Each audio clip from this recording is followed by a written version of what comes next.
Oh, straight into the roof of the net. Nice one. Straight down the middle.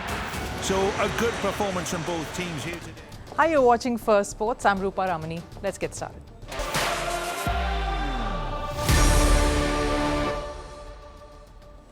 On the show today, Cristiano Ronaldo continues to redefine his popularity even at 39. He has topped the latest Forbes list of the highest paid athletes the world over, beating his rival Messi en route.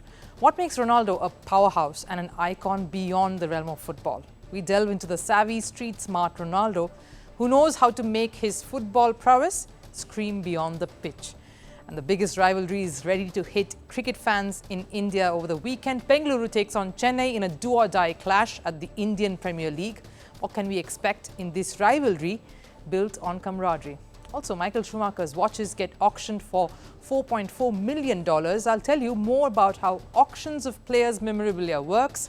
What's the process? Who does the money go to? And what are some of the weird items that have gone for jaw-dropping amounts? Stay on for that and more, but first, a look at the headlines in Sports 360. We'll start with football. Brazil will host the 2027 edition of the Women's World Cup.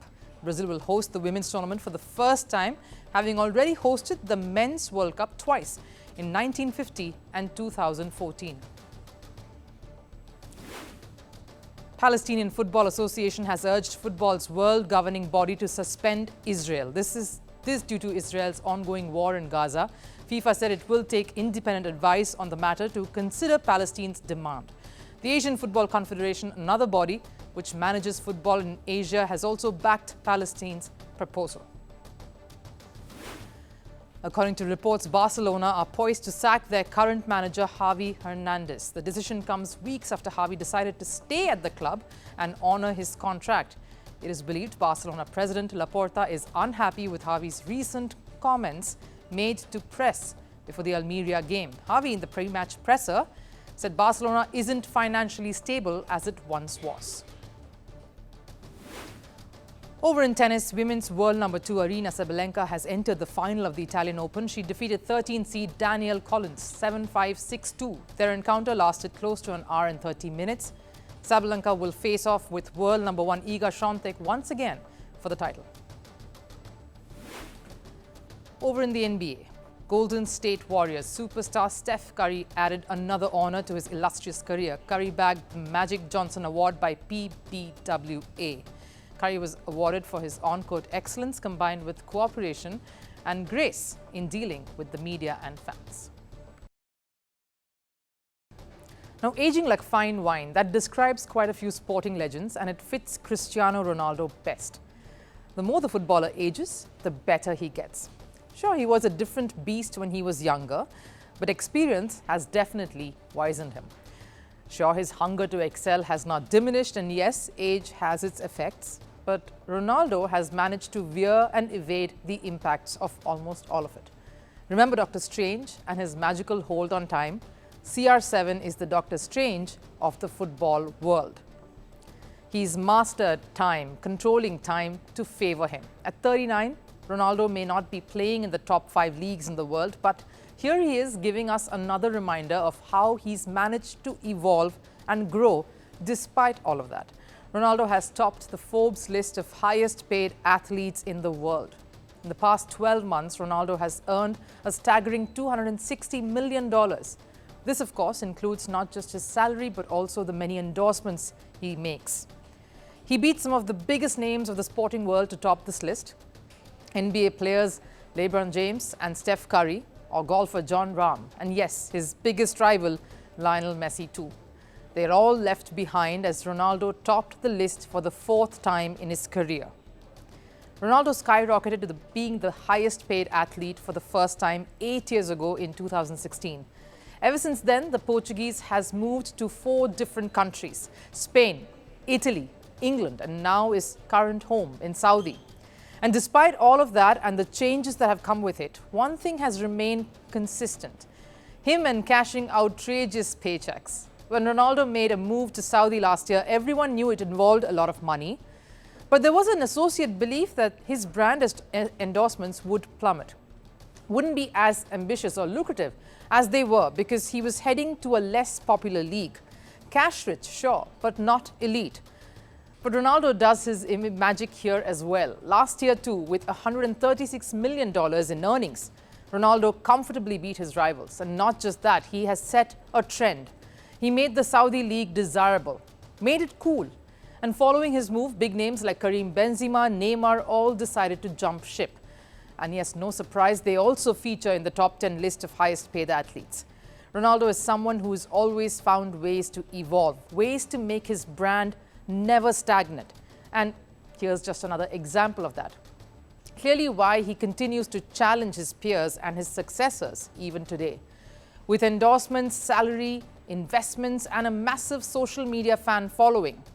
That is another source of earning for the Portuguese. With millions of followers across various social media platforms, Ronaldo has built a personal brand, an empire that transcends football, an iconic image that is unshakable. So the question is, how does he do it? Is there a trick, a particular method or practice to this starry-eyed success? Well, the answer is it's a combination of factors that make Ronaldo a financial powerhouse. First, let's talk endorsements. Ronaldo's partnership portfolio reads like a who's who of global brands. Nike, Clear, Herbalife, just to name a few. These deals alone bring in millions of dollars annually. But it's not just about slapping his face on a product or a brand. He's careful with his choices and his image. And Ronaldo's carefully curated image and personal brand makes him incredibly appealing to advertisers. Ronaldo's appeal lies in his global reach, his aspirational image. He's not just a footballer, he's a lifestyle icon. Brands want to associate themselves with his success and the charisma that comes with it. And then, of course, there's his salary. Even at 39, Ronaldo commands one of the highest wages in football history. It's believed that Ronaldo roughly earns $200 million a year alone in salary. But Ronaldo's financial empire doesn't end here. He's also a savvy, street-smart entrepreneur with investments in various ventures, from hotels to fashion lines and even real estate. Ronaldo has his fingers in many pies, ensuring that even after football, there is much more of his legacy and his imprint in the world, not just on the sport. So the bottom line here, Ronaldo doesn't settle. He wants to be the best at whatever he does, a trait that he takes out from football itself. In the 2 years Ronaldo has been in Saudi alone, for example, the forward has showed he doesn't like being second best. You see him in animated exchanges, passionately trying to win every single time, every single game, throwing a silver medal after Riyadh Cup defeat against Al Hilal, or getting agitated by fans teasing him using Messi's name. Second best won't do. It's just not good enough. And if he can't do that on the football field, how can you expect him to do that on the financial front?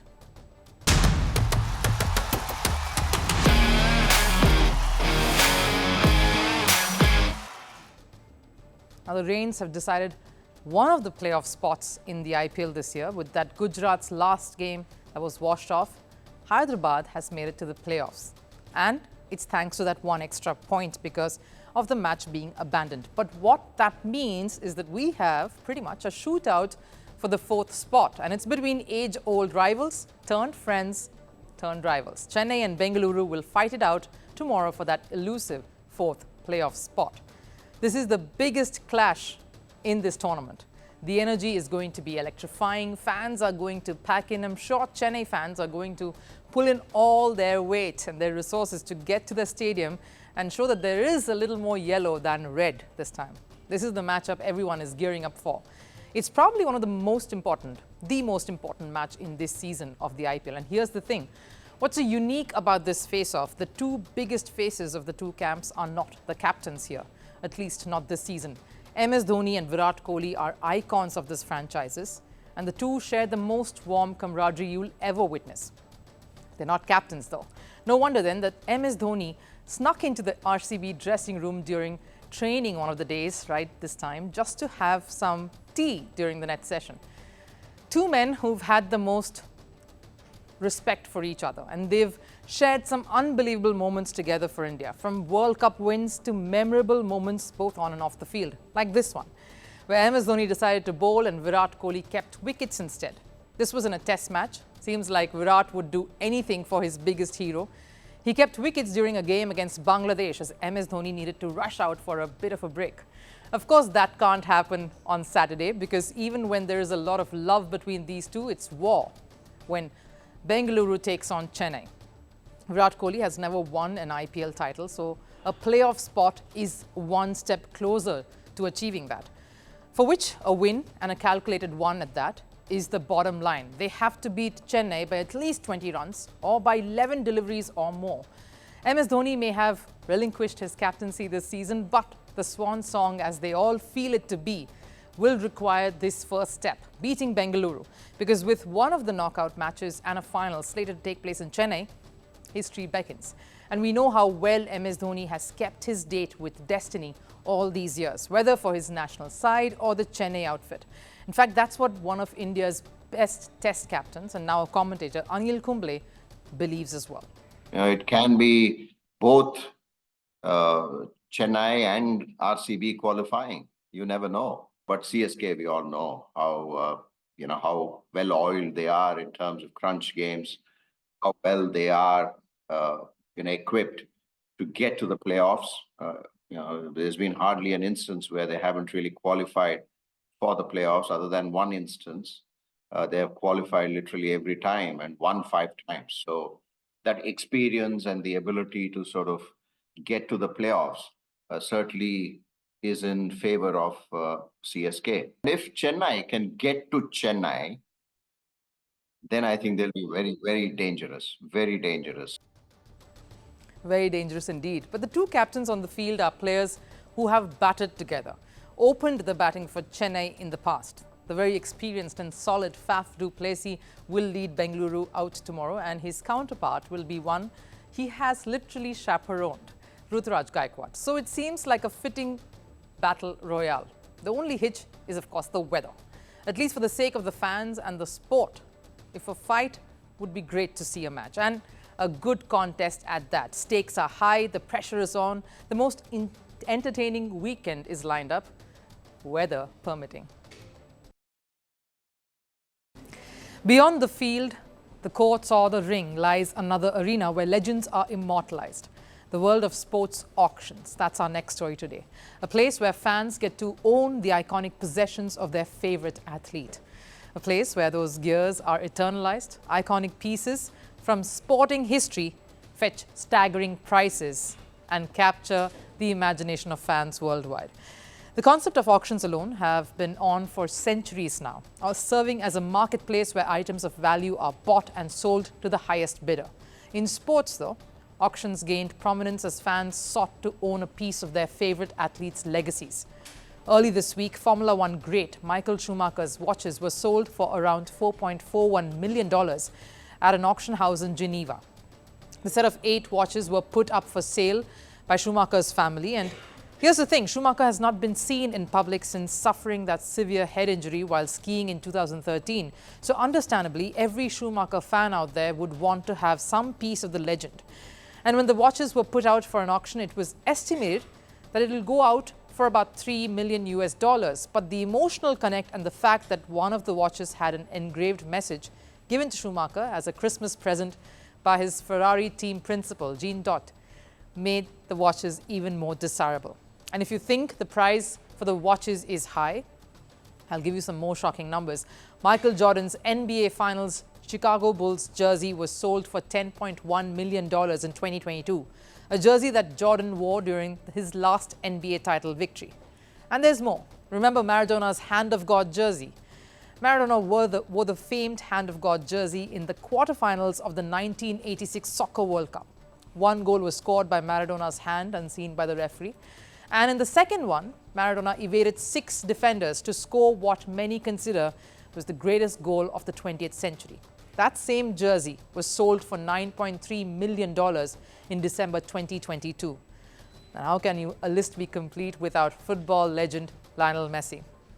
All of Messi's 6 jerseys that he wore during the 2022 World Cup campaign, the most memorable campaign for Argentina at a World Cup, was sold at a price of $7.8 million in 2023. And it includes trunks too. And speaking of trunks, Muhammad Ali's Thriller in Manila trunks went under the hammer once again by the new owner this year and was auctioned at a price of $6 million. And of course, his iconic belt from the 1976 fight against George Foreman was sold for $6.2 million. Whether it's Michael Jordan's game-worn sneakers, Muhammad Ali's championship belt, or Kobe Bryant's iconic jersey, sports auctions offer enthusiasts the opportunity to own a piece of history. But what drives the value of these items beyond their intrinsic worth? The value of sports memorabilia is driven by a combination of factors. These include the athlete's legacy, the significance of the item, and the condition that it's in. But it's not just the items themselves that garner the attention. It's the stories they tell and the emotions that they evoke in the fans. Owning a piece of sports history is like owning a piece of your own personal history. It's a way to connect with the athletes and moments that have shaped your lives. For example, Michael Jordan's sneakers from the flu game hold immense value because they symbolize his resilience and determination in the face of adversity. And yes, the sweat and toil of these unwashed clothes add to the value of the sporting memorabilia. What's the point of clean clothes being auctioned at the expense of grossing you out? Messi's unwashed jerseys is a clincher, isn't it? Where's the stamp of the hero on the possession he or she is auctioning otherwise? From iconic moments on the field to off-court controversies, every aspect of an athlete's career can influence the value of their memorabilia. Take, for instance, Lionel Messi's napkin contract, which is valued to be auctioned anywhere between $374,000 to $625,000. That's the estimate. It holds historical significance in his journey to greatness, and that is why fans want to have a piece of history with them. But here's the thing, how do these auctions work? First, an initial price is set by the owner of the possession. In this case, it could be the sportsperson himself, a family member, someone who currently owns it too, and then the auctioneer. They both decide on the price. Then the items are put forward for auction. Sometimes it's online, and in certain cases, a grand auction is held where bidders continuously bid until the highest price wins. The money goes to the owner who put it up for auction, and some percentage that varies depending on the item, the bidder and the auctioneer is given back to the auctioneer. One of the leading purveyors of sports memorabilia auctions, of course, is Sotheby's, a renowned auction house that has facilitated the sale of some of the most coveted items in sports history. From Diego Maradona's Hand of God jersey to Pele's Golden Ball, Sotheby's has showcased an array of timeless pieces that transcend the boundaries of sport. But the list doesn't just include the marquee items. Some weird sporting memorabilia too have found their way to new owners. Baseball legend Ty Cobb's wooden dentures were bought for a whopping $6,500. That's some level of obsession. Speaking of teeth, baseball icon Tom Seaver's toothpick were bought for $440 in 1992. And the last one on the list is more strange. A fan took a urinal from a stadium in which NFL running back Barry Sanders peed. He bought the urinal from the stadium for $23. This was in 2013. And then later managed to get it autographed from Sanders himself. But the story doesn't end here. The fan then proceeded to sell the urinal for $3,000. The bottom line, celebrities are larger-than-life superstars. They have a shelf life. But their gears, their accessories, their belongings last much longer.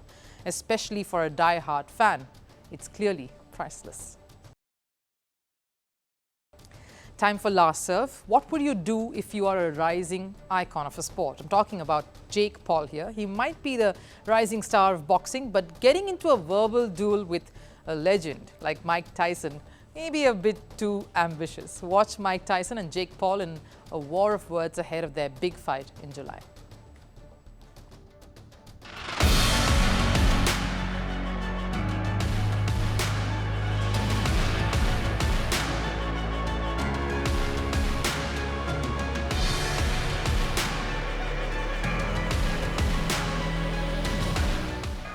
Listen, I started Jake off and I'm going to finish him.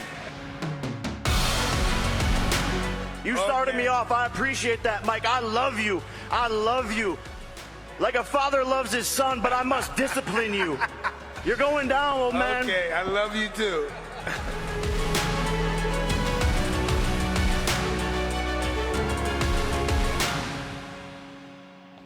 That's interesting, but that does it here on First Sports. Thanks so much for joining in. I'll see you again over the next week. Have a lovely weekend. We'll meet again on Monday. Take care.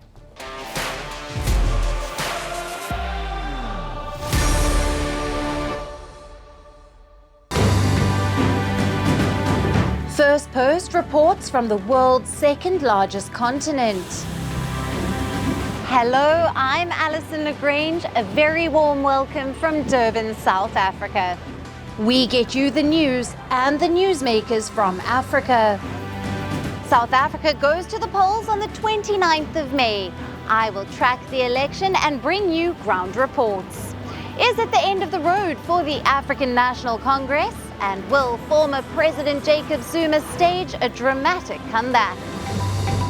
From elections to climate change, to innovations and opportunities. As the world's attention shifts, we report from Africa, the heart of the global South. Join me every weekday live on Firstpost.